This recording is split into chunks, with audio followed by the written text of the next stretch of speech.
Bueno, pues continuamos con esta velada y la siguiente invitada tampoco se queda corta en cuanto a títulos. Es doctora en Derecho por la Universidad de Sevilla, también es cum laude sobresaliente, imparte clases en la Universidad Pablo de Olavide. Me consta que sus alumnos están muy contentos con ella porque tiene una didáctica extraordinaria. Ha escrito monografías, ensayos, novelas. Es articulista frecuente en revistas especializadas tanto a nivel nacional como internacional. Y es divulgadora del mundo clásico, en especial sobre la vida de las mujeres romanas. Ella es Aurora López Hueto y nos va a hablar de su libro De Poncio a Pilatos. Un fuerte aplauso.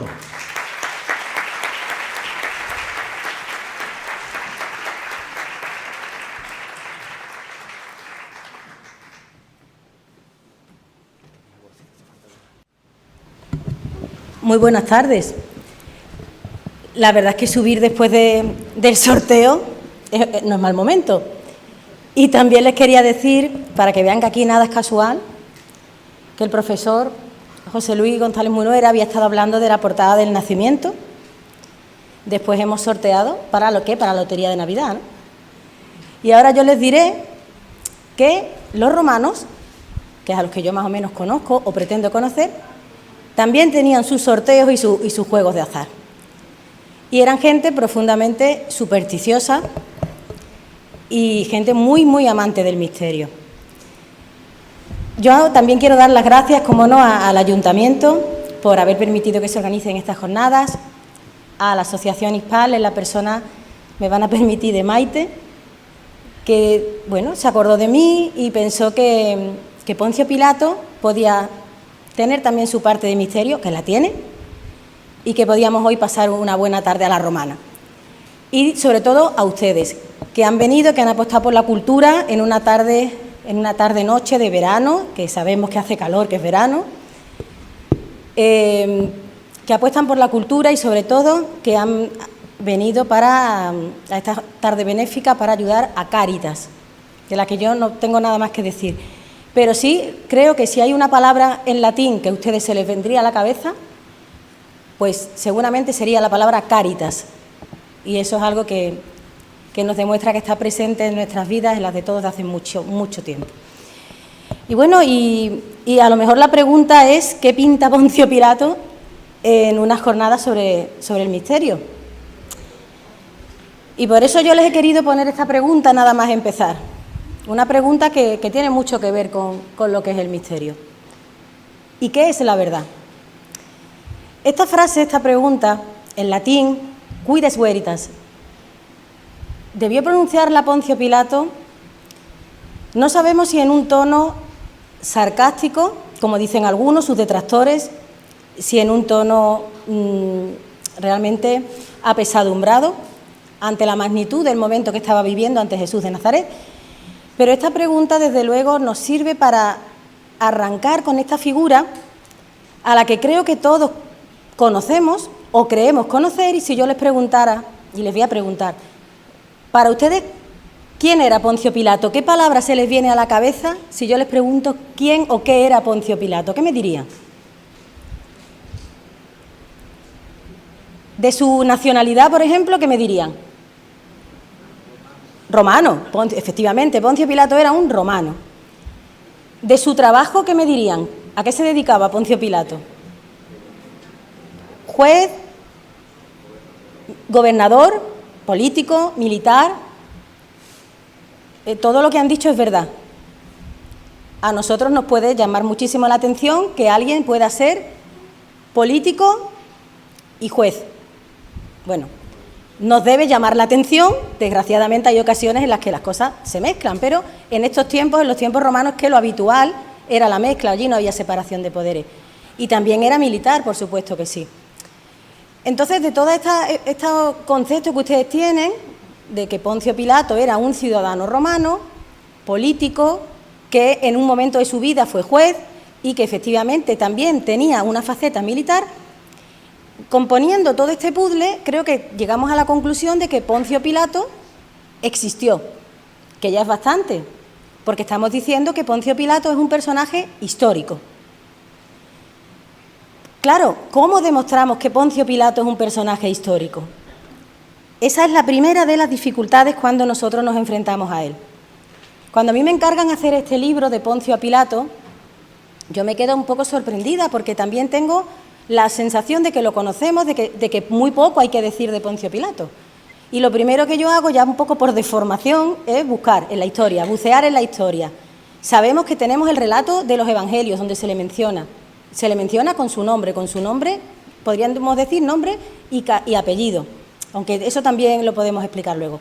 Pero históricamente hablando, aparte de los evangelios, ¿se dice algo de Poncio Pilato? ¿Podemos situar su nacimiento, su ciudad de origen, quién eran su familia, si estuvo casado o no, cómo llegó a acabar en Judea, qué pasó después de Judea? Históricamente, ¿qué sabemos? Y es que sabemos tan poco que de todas las diapositivas que yo espero cumplir en los próximos 45 minutos, históricamente hablando, yo solo les voy a traer la primera diapositiva. Y les podría decir que históricamente hablando, Poncio Pilato cabe en una piedra y en unas moneditas, en lo que tienen ahora mismo en la pantalla. ¿Hay algún relato de historiadores que hablan de Poncio Pilato aparte de los evangelios? Sí. Hay relatos de un historiador como es Tácito, que es romano, hay relatos de historiadores judíos, como Flavio Josefo o Filón de Alejandría, y también diría yo que en esos relatos, sobre todo en los de los historiadores judíos, Poncio Pilato no sale muy bien parado. La piedra no engaña, la piedra es objetiva, y esta piedra, que le llamamos la piedra de Pilato en singular, porque solo hay una, nos viene a decir algunas cosas sobre su carácter. Por ejemplo, en esta piedra él dedica al emperador Tiberio un monumento. Y como él ha pagado ese monumento de su bolsillo y él quiere pasar a la historia por haber dedicado al emperador ese monumento, pues él deja constancia en él de su nombre, Poncio Pilato, prefecto de Judea, y de lo que era su cargo político. Esta piedra se encuentra, como pasa con tantas cosas interesantes a lo largo de la historia, de una manera muy casual. Esta piedra, que ahora está protegida absolutamente en un museo en Israel, esta piedra era como un rellano de una escalera de un teatro. Les pongo un ejemplo a la romana. Imagínense el Teatro de Mérida, un escalón, un rellano entre escalones, y ahí nada menos que tenemos la prueba en piedra de que Poncio Pilato existió. Bueno, pues los romanos también eran muy prácticos, tuvieron que reutilizar una serie de materiales y acabaron usando esta piedra, que para nosotros es tan valiosa, de esta manera tan poco glamurosa, podríamos decir. ¿Qué ocurre con esta dedicatoria? Pues nos dice varias cosas de Pilato. Nos dice que era un hombre de poder, un hombre orgulloso de su cargo, un hombre fiel al emperador y un hombre que se gastó el dinero de su bolsillo, sin dudarlo, para homenajear al emperador. Eso es una constante en su vida. Poncio Pilato se pasa su vida queriendo agradar al emperador Tiberio. Y por agradar al emperador Tiberio, él va tomando muchas decisiones durante toda su vida, y sobre todo las que ustedes y yo conocemos más, que son las que tomó en aquellos fatídicos días cuando se desarrolla el proceso a Jesús. ¿Y las monedas qué? Bueno, pues estas monedas yo les diría, al cambio de hoy, esto sería como 1 céntimo, 2 céntimos, pura calderilla.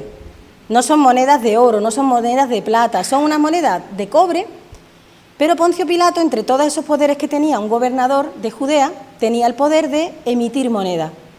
Y como este hombre ya hemos visto que precisamente la humildad no era uno de sus rasgos característicos, pues él llegó a Judea y de las primeras cosas que hizo fue acuñar unas monedas donde efectivamente volvía a rendir un tributo al emperador, donde dejaba constancia de su gobierno y donde ya demostró otro de sus características que los historiadores se encargan de remarcar una y otra vez, que era un cierto tono provocador.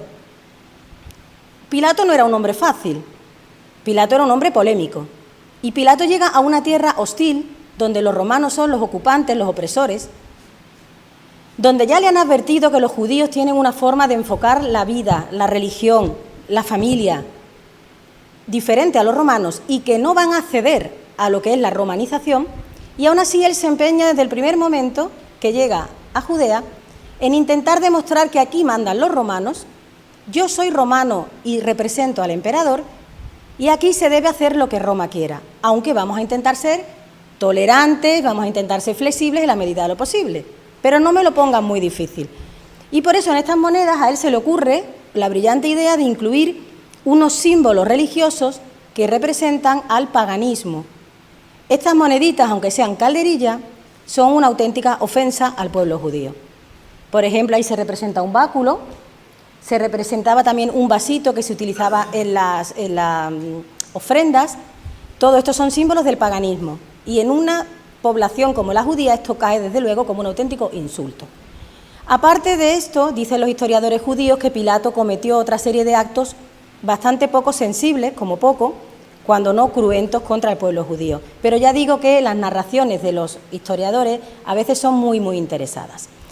Así que tenemos una piedra, unas moneditas, algunos relatos.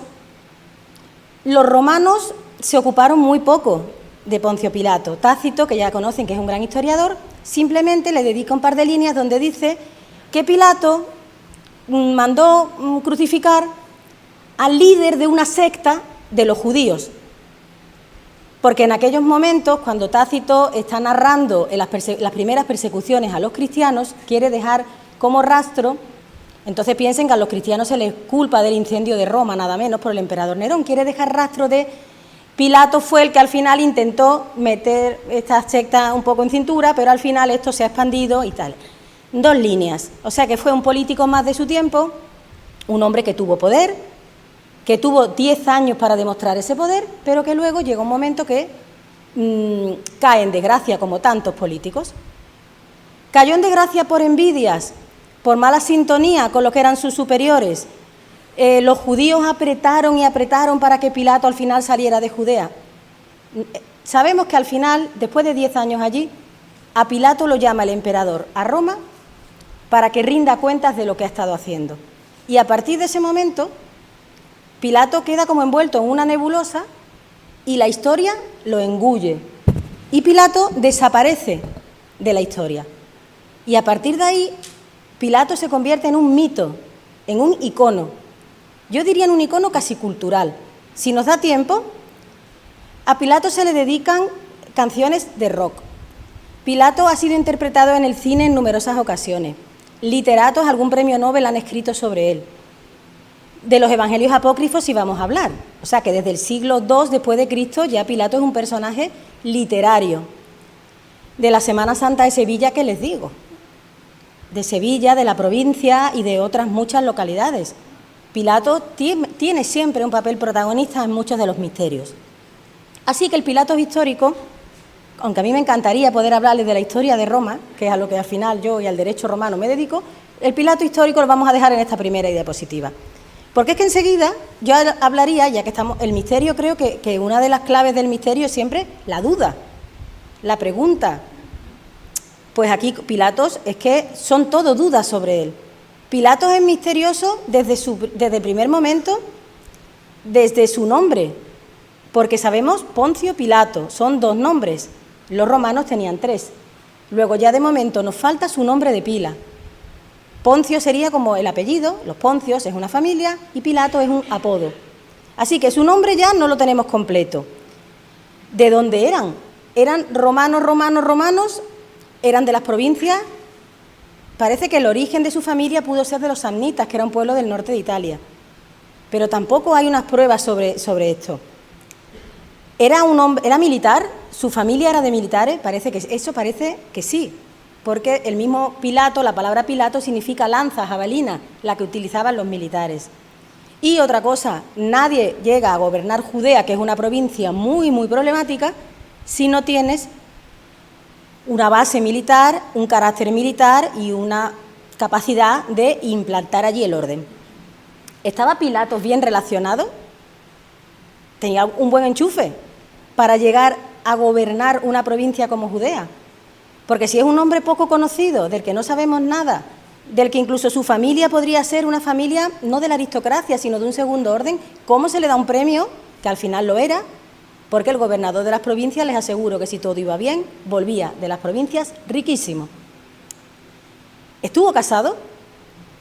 Claro, aquí damos por hecho, si atendemos al relato bíblico, que su esposa era Claudia Prócula.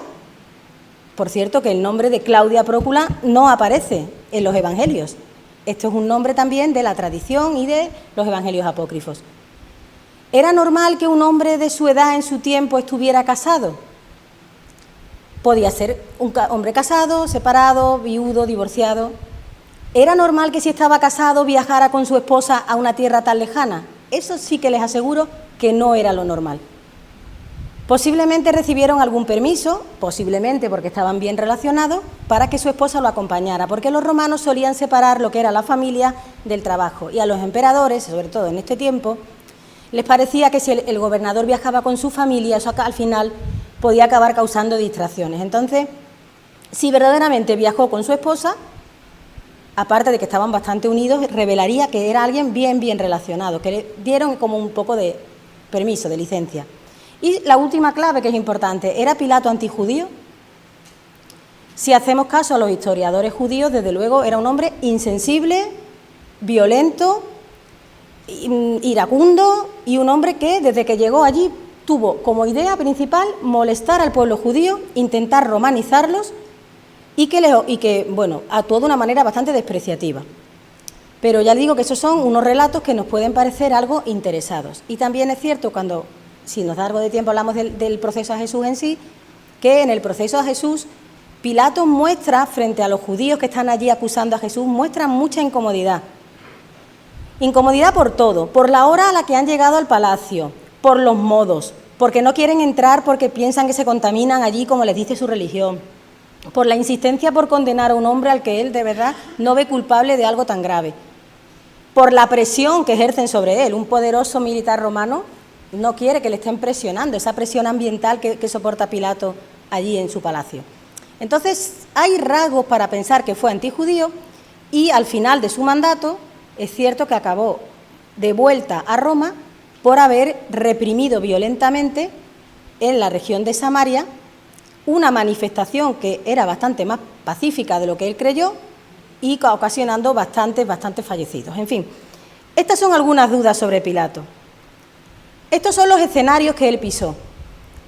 Aquí vemos la región, los componentes de la provincia de Judea, y allí ven ustedes una ciudad maravillosa y muy a la romana, con salida al mar, una ciudad que es Cesarea Marítima. Esto era la capital de Judea y aquí era donde Poncio Pilato desembarcó en torno al año 26 después de Cristo. Aquí tenía su sede de poder, aquí tenía una ciudad donde él se encontraría seguramente a gusto, no solo por el mar, por una ciudad llena de mármoles, con su teatro, con sus templos, una ciudad que era como una Roma en pequeñito. Aquí Poncio Pilato vivió en su palacio y desde aquí trató de hacerse con este territorio. Aquí fue donde mandó construir ese monumento que les he dicho, donde quiso demostrar su lealtad al emperador. Pero como los políticos tienen obligaciones, y más en este tipo de territorios, todos los años, mínimo un par de veces, Pilato debía viajar a Jerusalén. Jerusalén era la capital espiritual, religiosa de la provincia. Y aquí las tornas se volvían en su contra. Aquí los judíos, en torno al templo, habían organizado su vida. Aquí la religión judía estaba en absoluta efervescencia. Aquí llegaban peregrinos judíos de todo el mundo. Y aquí es donde Pilato pasó los peores momentos de su mandato, precisamente intentando controlar ese poder de los judíos que tenían sus órganos locales, su senado, sus políticos, intentando que se supiera que quien mandaba eran los romanos, con gente que no se lo ponía nada fácil. Así que estos son un poco los escenarios que pisó Pilato. Y llegado a este momento, la leyenda va a rodear siempre la vida de Poncio Pilato, y entonces, aunque hablemos de arte, aunque hablemos de literatura, Al final acabamos hablando también de misterio y de leyenda. Esta escalera se encuentra en Roma, enfrente de la Basílica de San Juan de Letrán, y la conocemos como la Scala Santa o Escalera Santa, porque se dice que esta es la escalera del Palacio del Pretorio donde Pilato estaba, donde Pilato subía, bajaba y donde pudo bajar también ese día cuando juzgó a Jesús de Nazaret. Pero volviendo a esa escalera o imaginándonos ese día de ese juicio, en ese juicio ya hay muchos elementos que son sobrenaturales y por eso en unas jornadas como las de hoy es curioso que recordemos algunos elementos de ese juicio y de lo que ocurrió aquellos días. Esto daría para mucho, daría para una jornada entera el tratar de desentrañar las claves del juicio a Jesús. Pero sí, de nuevo, como el misterio al final es la duda, desde luego nos tenemos que plantear una serie de cuestiones. ¿Quién detuvo a Jesús? ¿Por qué se le acusó? ¿Cuántos juicios tuvo Jesús? ¿Cuántas sentencias recibió? Y al final, ¿qué papel jugó Poncio Pilato? ¿El papel de villano? ¿El papel del hombre más odiado de la historia, que el más injusto del mundo? ¿El papel de un político que ante esa presión ambiental decide lo más cómodo para mantener su sillón? ¿O el papel de un instrumento divino que tenía que condenar a Jesús porque Jesús tenía que morir en la cruz y condenado por los paganos? Entonces, todas esas preguntas lo que hacen al final es enriquecer la figura de Poncio Pilato, que se pasa todo este juicio intentando ser, como han dicho ustedes, un juez romano, porque era una de las funciones que él tenía encomendadas allí. Se pasa este hombre desde las 4 a las 5 de la mañana, que le llevan detenido a un hombre, justo cuando se va a celebrar la fiesta de los judíos, que es la Pascua, que es el día más importante de los judíos, y para él, como gobernador, uno de los más complicados, en el que puede pasar de todo. Esa mañana, no es ni mañana, Pilato ya lo sacan prácticamente de la cama y le traen a un hombre detenido, nada menos para pedirle la pena de muerte, la cruz. Los romanos usaban la pena de muerte, sí, la usaban como tantos pueblos de la antigüedad, pero tampoco se vayan a creer que los romanos eran carniceros, que se saltaban el derecho y que estaban condenando a muerte todo el día. Para condenar a muerte a una persona, los romanos celebraban un juicio que tenía un camino: acusación, presentación de pruebas, testigos, defensa de la persona acusada, y que al final de todo esto, valorando esas pruebas y esos testimonios, el juez acababa dictando una sentencia que podía ser a muerte. La cruz es la muerte para las personas de peor condición. Un romano no podía ser crucificado. Al romano había otras formas incluso de condenar la muerte. Por ejemplo, con la espada, era la más honrosa, o invitarle a suicidarse con la espada. Pero la cruz era para la gente de la peor ralea. Así que a las 4 o 5 de la mañana se presentan en el palacio unos judíos con un hombre al que piden la pena de muerte, el día que va a suceder lo más grande del calendario judío. O sea, desde ese momento ya Poncio Pilato, imagínense cómo baja por esta escalera, si es que esta es la escalera por la que bajó. A mí a veces me gusta pensar, los romanos madrugaban, pero a estas horas yo creo que Poncio Pilato no había ni desayunado. O sea, que estaría desde luego sobresaltado nada más empezar esta mañana. Y luego todo este juicio, desde el primer momento él ve que esto es distinto a los demás. El reo es un hombre culto, un hombre que posiblemente, aparte del arameo, está utilizando la lengua griega, con el que Pilato se entiende, un hombre con el que se puede hablar y razonar. La virulencia con la que lo están acusando, esa insistencia en pedir la cruz, cuando los delitos de los que se le acusan, Pilato, sinceramente, no les ve encaje en el derecho romano, que es lo que él tiene en la cabeza, pues hace que la incomodidad de Pilato, el mosqueo de Pilato va subiendo. Va subiendo, porque ¿de qué lo acusáis? Es que esto de lo que estáis acusando son asuntos religiosos, esto no es derecho romano. Juzgadlo vosotros, esa es su primera salida, juzgadlo vosotros por vuestras leyes. Pero la cruz, esa es la insistencia. El reo no se defiende, Pilato no está acostumbrado como juez a que un reo no se defienda. No hay testigos a su favor. Y hay un montón de personas allí de las altas esferas judías que van pidiendo insistentemente que ese hombre sea condenado a muerte inmediatamente, y estas personas ni siquiera se dignan a entrar en el palacio porque piensan que es un sitio impuro, y Poncio Pilato, piensen, gobernador romano, representante del emperador, militar de alto rango, y un hombre que ya sabemos que tenía un carácter difícil tirando a soberbio, tiene que celebrar esta vista judicial en el patio al aire libre, en vez de estar metido en su palacio, donde allí entran todos a rendirle cierta pleitesía como juez. Un juez romano tiene que sacar su sillón al patio del palacio y sentarse allí a escuchar porque los acusadores se niegan a traspasar esa línea. Así que vean la incomodidad de Poncio Pilato. Sus dudas le acompañarán durante todo este proceso. Y en medio de todas estas dudas, en este juicio al Galileo, Pilato intenta, pese al caos, el ruido y las distracciones, hacer lo que él sabe hacer, que es aplicar el derecho romano.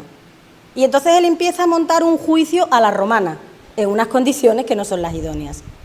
Por eso cuando a veces yo digo, siguiendo a otros autores que lo han investigado con muchísima más profusión que yo, que el juicio a Jesús de Nazaret fue un juicio ajustado al derecho romano, yo lo que estoy diciendo es que siguiendo las normas de aquella época, que han pasado 2000 años, el juicio siguió las cauces del derecho romano, que allí se siguieron unos pasos y se siguieron unas pautas, y que hubo muchas anomalías en ese juicio, pero que muchas de las anomalías no provenían de la figura de Poncio Pilato, y no lo estoy disculpando, aunque pueden imaginar que a estas alturas de mi vida yo a Pilato lo tengo ya casi como alguien que es de la familia, ¿no? Le tengo aprecio a Pilato, pero le justo. Desde luego él, como juez romano, él actuó como tenía que actuar. Por lo menos al principio, cuando el proceso arranca. Otra cosa es que el juez puede decidir, el juez tiene un margen de decisión, y él, a la hora de decidir, tiró por la calle fácil, y la calle fácil era: si yo libero a este hombre, que por cierto no se está defendiendo y que no ha venido nadie a defenderlo, pues a mí me va a caer todo el peso del pueblo judío en lo alto, me van a armar todo tipo de conflictos, revueltas, en la festividad donde hay 1 millón de personas en Jerusalén, y lo que es peor, el emperador en Roma se va a enterar de todo esto, y yo al final voy a acabar de vuelta a Roma en un barco. Entonces él tomó una postura, entre las muchas que tenía, tomó una postura efectivamente, bueno, egoísta podemos decir, o una postura conservadora de conservar ¿qué? Su asiento como gobernador. Y le salió bien, porque después de muerto Jesús, permaneció en Judea mínimo 3 años más. O sea que esto para Pilato, en su historial, fue un juicio más. Si lo echaron de Judea no fue por este juicio, fue por otras muchas cosas que ocurrieron después. Aquí tienen ustedes un poco el esquema de qué ocurrió. Yo le he puesto en el centro que Pilato era un magistrado romano, un juez romano. Y aquí van viendo distintas anomalías de este juicio. Y luego también hay que decir, por ejemplo, que la acusación que se llevó por delante a Jesús no fue el que hubiera hecho milagros en sábado, que era algo que era, un delito para el derecho judío, o el que se declarara el rey de los judíos. Eso podía ser conflictivo, pero cuando Pilato lo tenía delante, veía que ese hombre no era un rey al uso, no era un rey armado, no era un rey con ejército. Incluso Jesús le dice: no, mi ejército no es de este mundo. Y debió pensar Pilato: ¿y los ejércitos cómo que no es de este mundo? Un ejército tiene caballos, tiene armas, tiene soldados, que no es de este mundo. Este hombre no es peligroso. Luego esa acusación al final Pilato incluso la podía haber soslayado. ¿Cuál fue la acusación? ¿Cuál fue el momento en que Pilato se asusta verdaderamente? Hay 2 frases o 2 momentos en los que Pilato siente miedo. Una, cuando Jesús le dice que es hijo de Dios. Porque para los romanos, hijo de Dios es el emperador. Porque el emperador que ha muerto es Dios. Y entonces el hijo de Dios es el emperador. Si tú eres hijo de Dios, te estás poniendo al nivel del emperador. Y por otra parte, los romanos son muy supersticiosos. Y cuando Pilato se ve en presencia de alguien que dice que es hijo de Dios, él siente pánico. Ese pánico, en un primer momento, le lleva curiosamente a intentar liberarlo. A ver dónde me estoy metiendo yo. Si tengo aquí a alguien que es un ser semidivino y yo lo condeno, a ver dónde me estoy metiendo. Los romanos aceptaban a todos los dioses. A ellos les daba igual un dios oriental que un dios griego, que el mismo emperador. Por lo tanto, esa frase de que era hijo de Dios sobresalta a Poncio Pilato, porque ya ve que ahí este hombre no es un reo común y que se está poniendo al nivel del emperador. Pero lo que de verdad se lleva por delante cualquier posibilidad para él, en su mentalidad, de salvar a Jesús, es la acusación de esto que llamaron los romanos el crimen majestatis. Ustedes se lo puedo traducir como la alta traición. Este hombre se declara rey de los judíos, se declara hijo de Dios y le dice el pueblo judío que está allí congregado y sobre todo sus representantes: como tú no lo condenes, tú eres un traidor a Roma. Tú estás traicionando al emperador, tú te estás poniendo de parte de un traidor. Y entonces ahí donde Pilato, que ha estado haciendo todo tipo de intentos que ustedes ya conocen, liberar a Jesús como un indulto pascual, flagelarlo, porque la flagelación ya puede ser un castigo lo suficientemente duro como para que la gente quede satisfecha, mandarlo a Herodes, a los que les guste la Semana Santa, en el paso, en el misterio de amargura, Jesús ante Herodes. Lo mando a Herodes, que es alguien de aquí, Galileo como él, que es de su tierra, a ver si Herodes me echa un cable y Herodes me dice qué hacer, o Herodes dice pues yo lo juzgo, pero Herodes, como Jesús realmente no hace delante de Herodes ningún tipo de prodigio, que es lo que le espera, Herodes lo ignora y Herodes al final se lo acaba devolviendo a Jesús con una túnica blanca del color de los que están iluminados, un poco con la cabeza perdida. Entonces Pilato va teniendo todo el tiempo la idea de salvar a Jesús, pero no consigue encontrar esa vía de escape para salvarlo. Y al final ya esta acusación de majestad, de traición, es la que hace que se acabó. No puedo salvar a este hombre y lo acabo condenando a la muerte de la cruz, que es la más horrenda. Y entonces, cuando Pilato manda colocar ese titulus, ese cartel en la cruz, y donde dice, aquí está el rey de los judíos, alguno de los que están allí, de los judíos, le dice, ese cartel está mal, no, aquí está el rey de los judíos, este dice que él es el rey de los judíos. Y en una muestra de ese carácter que tiene Pilato, que les he dicho que un hombre fácil no es, dice, lo escrito, escrito está. Como ya decir, hasta aquí, se acabó. Ya hemos llegado hasta aquí, este juicio ha sido complicado, no he sido yo el dueño del juicio como me habría gustado, pero hemos llegado hasta aquí y a partir de aquí viene lo que ustedes saben, el camino al Gólgota y demás.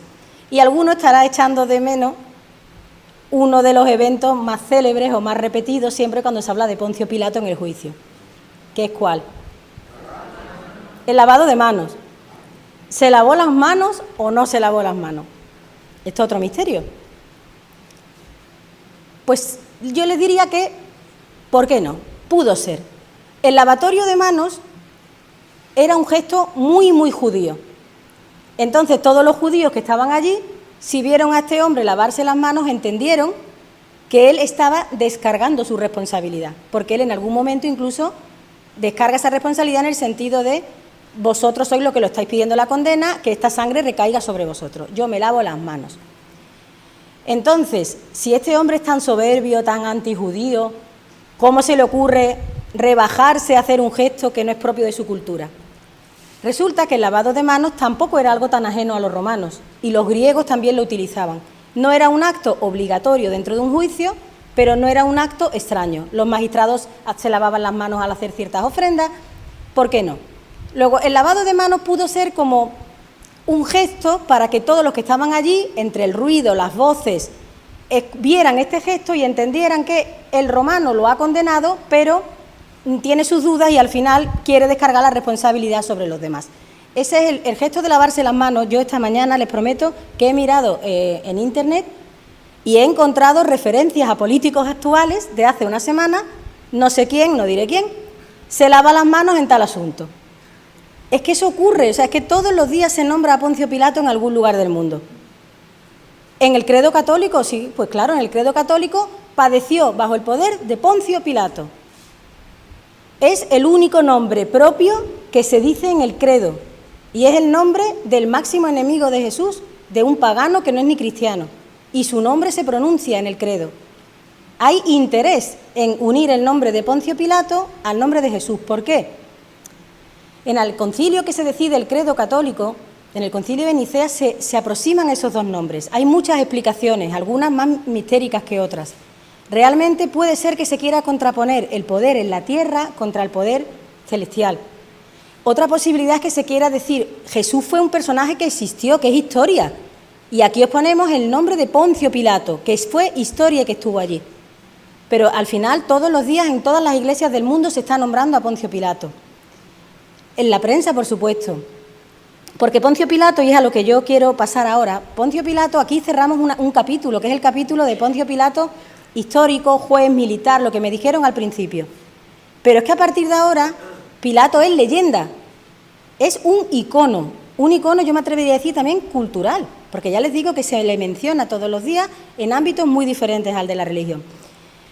Y hay textos que efectivamente nos dan otra visión de Poncio Pilato y son los textos apócrifos. Ustedes saben que apócrifo son textos que la Iglesia ha apartado de lo que es el canon en los distintos concilios. Algunos, como han hablado mis compañeros, son evangelios sobre la infancia de Jesús. Otros son evangelios, como los que yo les mencionaré, sobre la pasión. Otros son más iniciáticos, más mistéricos. Son otro tipo de evangelios. Y también les diré que en nuestra tradición muchas imágenes de los evangelios apócrifos han pasado a nuestra tradición, efectivamente, y en la Semana Santa desfilan en los misterios muchas veces figuras que son absolutamente sacadas de los evangelios apócrifos. Luego, los evangelios apócrifos son fantasías, son leyendas, son mitos, son textos que alguien escribió en un momento y que en algún momento se dan desechados. ¿De acuerdo? Bueno, pues hay, como ven aquí, algunos evangelios que se dedican a Poncio Pilato, hasta el punto que hay un llamado ciclo de Poncio Pilato que recogería muchos textos, cada uno muy dispar entre sí, que todos tienen en común que Poncio Pilato tiene un papel relevante en esos textos. Y entonces, en esos textos ustedes pueden ver a un Pilato convertido al cristianismo, a un Pilato que sigue a su esposa Claudia Prócula en esa conversión, que es como que ella es la que arrastra de él. Pueden ver a un Pilato atormentado, pueden ver a un Pilato que se enfrenta a los judíos todavía más de lo que hemos visto, muchísimo más. Y luego pueden ver también, que es lo que quizás es lo más interesante, qué pasó con Poncio Pilato después de la muerte de Jesús. Porque nosotros ya les he dicho que en el año 36 perdemos por completo su rastro, no sabemos qué fue de él. Los historiadores sí nos dicen que Pilato fue llamado a Roma para rendir cuentas al emperador. No sabemos si salió por mar, por ese mar que ustedes han visto de Cesarea, o si era un momento en invierno que estaban cerradas las rutas marítimas y tuvo que ir por tierra a Roma.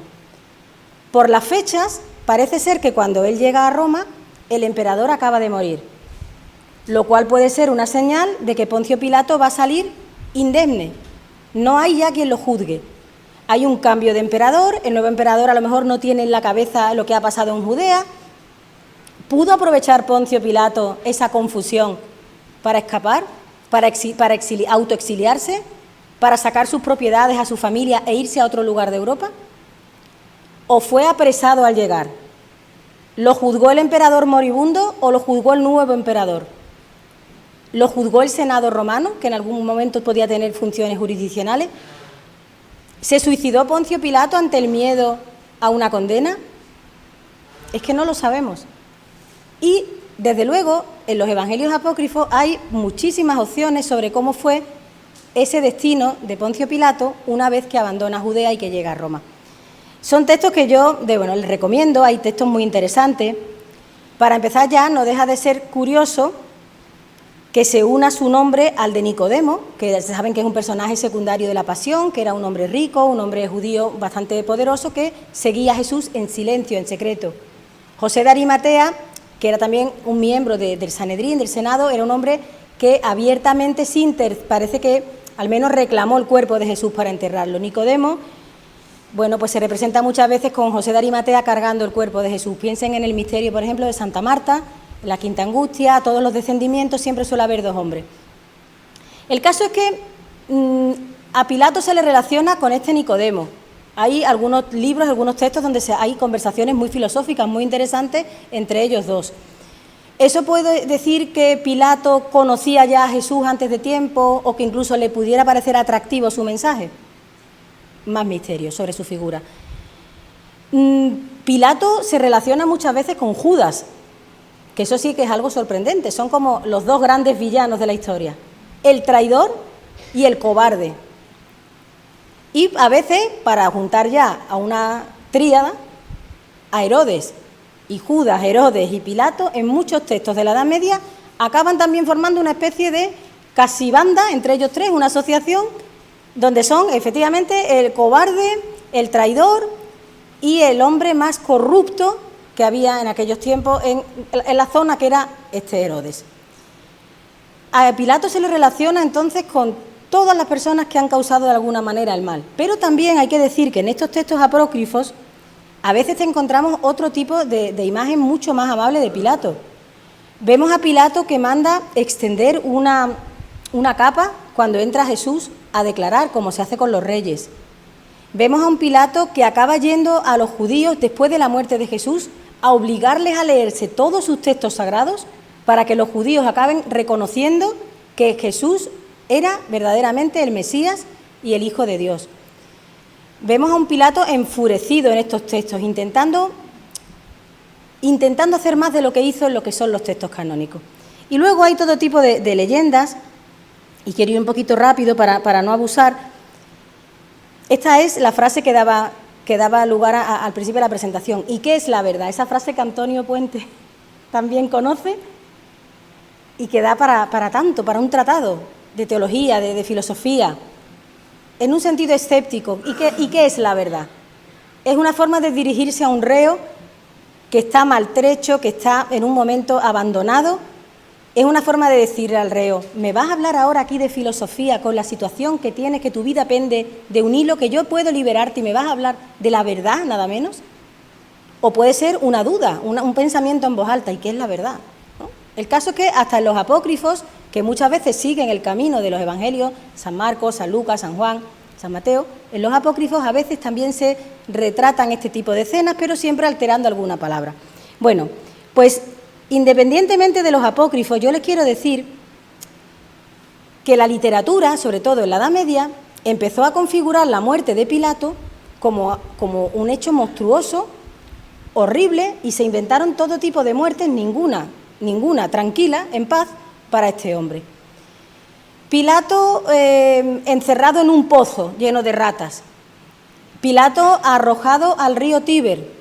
Y el río Tíber entra en ebullición y se empiezan a producir todo tipo de corrientes y de cosas inexplicables, y los romanos tienen que sacarlo del río Tíber entre 20 hombres, porque no había quien sacara ese fardo del río, y ahora se lo llevan a Vienne, que es una ciudad que está en la Galia. Otro, Pilato, condenado a estar en una cueva encerrado, y llega la mala suerte que un día que el emperador está cazando, él se asoma al oír ruido para pedir perdón al emperador y le atraviesa una flecha. Pilatos muerto por ahogamiento en un lago, Pilatos que se suicida, todo tipo de muertes muy tremendas. ¿Por qué? Pues porque la tradición no podía tolerar que el villano se salvara, que el villano acabara envejeciendo en Roma como un tranquilo pensionista, o que el villano se fuera a las Galias con su mujer, o a Hispania, como dicen algunos, que hay un pueblo que es Cártama, en Málaga, que dice pues que allí al final recaló en sus días Poncio Pilato. Un final pacífico, hay algún escritor muy interesante que imagina, ¿y si Poncio Pilato no hubiera muerto? ¿Y si se hubiera ido jubilado a Italia, allí entre viñedos, y hubiera vivido con su hija incluso? Hay muchas fábulas sobre cómo murió Poncio Pilato, pero la mayoría de las tradiciones en la Edad Media le buscan un final horrible. Y cuando hay una muerte de este tipo, ustedes lo saben, ¿verdad, José Manuel? Pues muchas veces los espíritus no están tranquilos.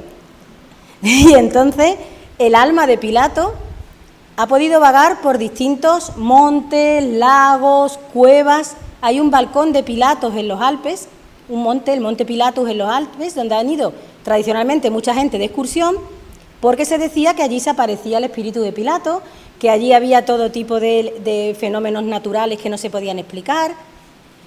El pueblo acabó prohibiendo a los lugareños que subieran a ese monte, y hasta alguna expedición de científicos fue allí a intentar descubrir qué pasaba.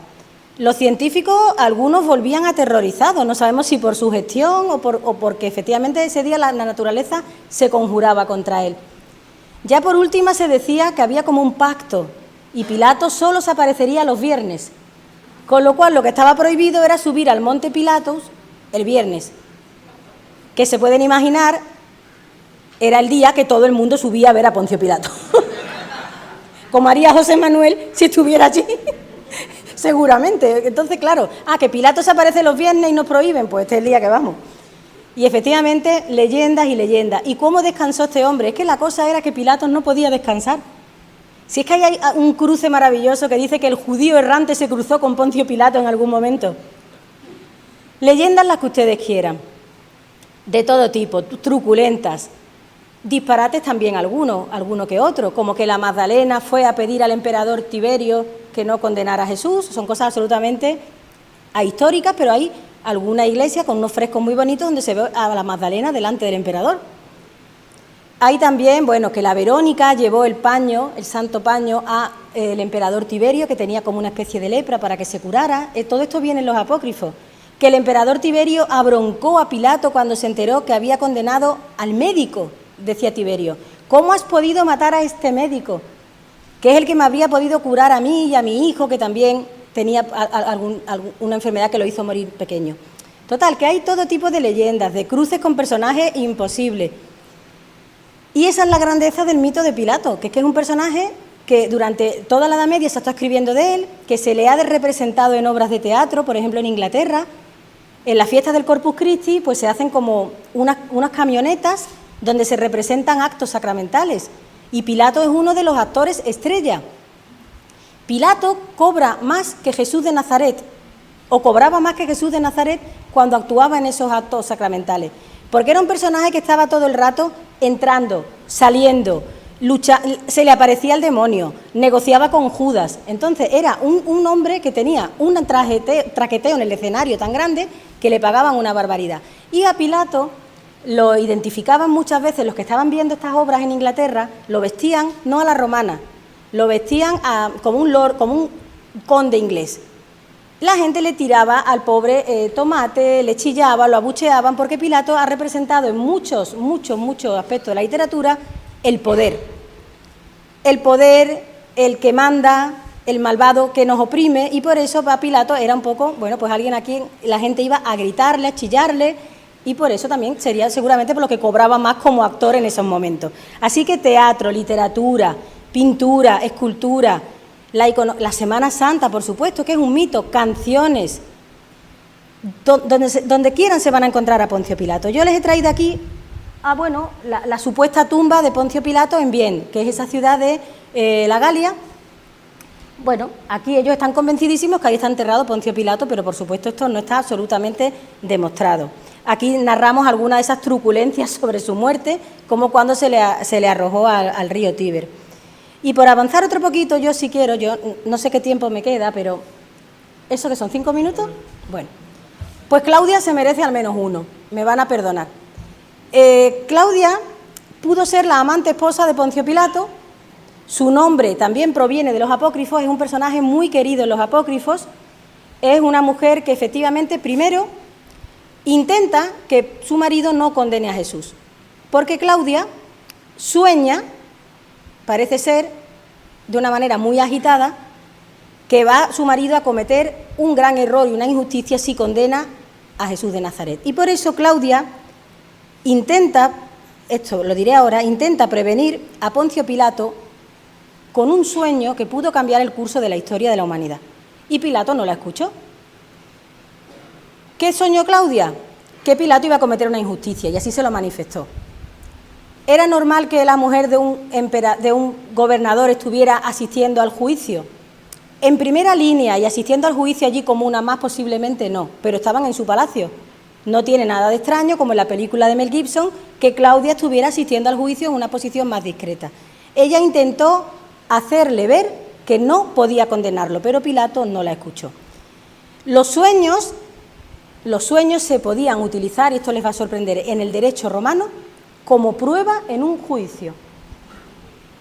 Ellos no tenían la prueba de ADN, pruebas documentales, vídeos, que alguien llevara un sueño, una profecía, en un momento dado el juez por lo menos lo escuchaba y luego el juez ya vería qué hacía con ese sueño. Piensen que Julio César pudo salvarse de su muerte si hubiera atendido al sueño de su esposa. El sueño de Claudia es un paralelismo con el sueño de la esposa de Julio César. Solo el evangelista Mateo menciona este sueño y no le da a ella ningún nombre, la esposa de Pilato. Son los apócrifos los que la llaman Procla, Prócula, Claudia. Hay una mujer que se llama Claudia en los Hechos de los Apóstoles, escrito por San Lucas, ya es muy forzado pensar que sea la misma Claudia. Pero sí les diré que había muchas mujeres romanas que se convertían a este tipo de religiones orientales y que no era raro que una mujer romana en un ambiente como este, sugerente, provincial, se hubiera acercado más de la cuenta al judaísmo y, por qué no, a la figura de Jesús. Pudo ser, pero este es otro de los grandes misterios. Como para mí es un misterio que esta mujer sea un icono de escritoras de la literatura de todos los tiempos. No ya de los apócrifos que posiblemente los escribieron hombres, es que en el siglo XVI en Inglaterra, con una mujer, la dama oscura de Shakespeare, una escritora, Emilia, que rechazó al mismísimo Shakespeare, escribe un poema en el que Claudia parece que es una de las protagonistas. Charlotte Bronte, en Inglaterra, siglo XIX, también tiene un bellísimo poema de Claudia Prócula, donde ella no parece una esposa tan complaciente ni tan feliz como podían habernos hecho creer en otros textos, donde ella también critica a su marido y las decisiones que toma. La dolorosa pasión, la monja Ana Catarina Emmerich, una monja visionaria que narra sucesos que ocurrieron en Tierra Santa con unos detalles y una viveza, que no es una mujer que está inválida en la cama, con terrible sufrimiento y que narra con una viveza tremenda esas vivencias. Ella narra una escena preciosa en la que Claudia lleva unas toallas de un níveo blanco de lino a Magdalena y a María para que limpien la sangre de Cristo que ha quedado derramada tras la flagelación. Esta monja ve esa escena, visualiza esa escena. Así que por algún motivo luego hay historias apasionantes sobre Claudia, autoras que se plagian unas a las otras, americanas que copian a las europeas, una auténtica fantasía para investigar el por qué el personaje de Claudia Prócula arrastra de esta manera a tantos escritores en los tiempos apócrifos y luego a escritoras, a mujeres, ¿no? Y ya para concluir, yo sí les quiero decir que, bueno, en el arte, por supuesto, hay muchas representaciones de Pilato, algunas muy curiosas, porque lo visten como un conde, como un duque, como alguien de una época totalmente ahistórica. A veces lo visten a la morisca, con barba, como con turbante, para equipararlo a los malos, quienes son los judíos, los que han condenado a Jesús. Y que luego llegamos a la representación clásica de Pilato, Pilato que a mí me gusta, romano, con su toga blanca, como él debió ir vestido ese día, aunque otros días iría vestido de militar con su coraza, porque al final Pilato era un militar que estaba allí para poner orden. Bueno, pues yo no sé si ustedes, quizá como Pilato al final, hemos hablado antes de Sevilla tanto, aunque el cine, aquí tienen algunos de los Pilatos del cine, curiosidad, este es David Bowie. El cantante David Bowie es un Pilato con acento británico perfecto, pero no es mal Pilato, David Bowie. Al menos la edad creo que es bastante más acertada que otros Pilatos que creo que lo ponen demasiado mayor. Yo creo que vamos a acabar también comparando el arte. Miren, este es el Pilato de Ben-Hur y aquello es el misterio de la Hermandad de Torreblanca, para que ustedes vean la inspiración, ¿no? ¿Les puede sorprender ese Pilato con perilla? Bueno, Pilato en Roma no habría llevado perilla, eso se lo aseguro, pero en Oriente la gente también cambiaba, ¿no? De un poco de lo que era el look, ¿por qué no? Pero claro, el Pilato más icónico que ustedes tienen, estos son canciones y demás, la Casa Pilato en Sevilla, donde por supuesto Pilato no vivió, no, que todavía hay quien, en fin. Esto es el comienzo del Vía Crucis, es el origen de la Semana Santa. Esta cruz es la primera estación de un Vía Crucis que parte de aquí y llega a la Cruz del Campo, si lo conocen, al final de la calle Oriente, de la que hemos hablado antes. Aquí todo al final, esto es un círculo perfecto, se lo aseguro. Pues ese Vía Crucis es el origen de la Semana Santa y está reproducido en lo que es la distancia exacta, lo que era el camino del Palacio del Pretorio a lo que era el Monte Gólgota, ¿no? Entonces, a mí me gusta pensar que, por supuesto, aquí no vivió Pilato, pero que este edificio en Sevilla representa la casa de Poncio Pilato. ¿De acuerdo? Esa es la primera ligazón de Pilato con Sevilla. Y después, por supuesto, en cuanto aquí tienen la cruz, el templete de la Cruz del Campo en Cayo de Oriente, Luis Montoto. Y acabando ya con la Semana Santa, por si alguien, bueno, pues espera que yo haga esta referencia, pues a mí me gusta hacerla, la verdad. Aquí tienen ya un Pilato romano, de Castillo Lastruzzi. Este es el misterio de la Macarena, el de la izquierda es el misterio actual. Allí tienen cómo era la disposición del misterio anteriormente, más realista, porque claro, estaba el Señor girado hacia Poncio Pilato, escuchando su sentencia, que es como se llama el misterio, ¿de acuerdo? Ahora ya se giró y efectivamente el misterio gana en la calle, pero históricamente ustedes imagínense esa escena, ¿no? Y luego tienen aquí el misterio, con el que yo concluyo, de San Benito, para que vean el paralelismo de nuevo con la historia del arte. Este cuadro de Antonio Chiseri creo que es el que tenemos todos más en la cabeza. Aquí, curiosamente, Pilato y Jesús están de espaldas. Claudia está de frente. Ven a la esposa. La esposa tiene un protagonismo grande en este cuadro. Este cuadro sirve de inspiración para el misterio de San Benito. Allí también ven ustedes a Claudia. El misterio de San Benito pudo haber tenido hasta una balconada, que al final la hermandad decidió, para no distraer, quitarla, pero para que vean ustedes cómo el icono cultural ha acabado saltando de todas las manifestaciones artísticas que les he dicho. No les voy a hablar de la sevillana dedicada a Poncio Pilato, pero a ver qué romano, político o emperador hay en el mundo que tenga dedicado una sevillana. Eso solo Poncio Pilato. Bueno, pues aquí tienen este último salto, ¿no?, en todo este círculo, a la calle Oriente, donde sale la Hermandad de San Benito, y para que ustedes vean el paralelismo absoluto con este cuadro tan fantástico. ¿Y qué es la verdad? Yo le he intentado aportar a ustedes algo de verdad histórica, que como ven, Pilato no lo pone fácil para hurgar en la historia, pero desde luego Pilato es misterio, es leyenda, es tradición y, por supuesto, como han visto y como estamos aquí dedicados a esto, es cultura. Creo que Pilato es cultura. Pues muchísimas gracias.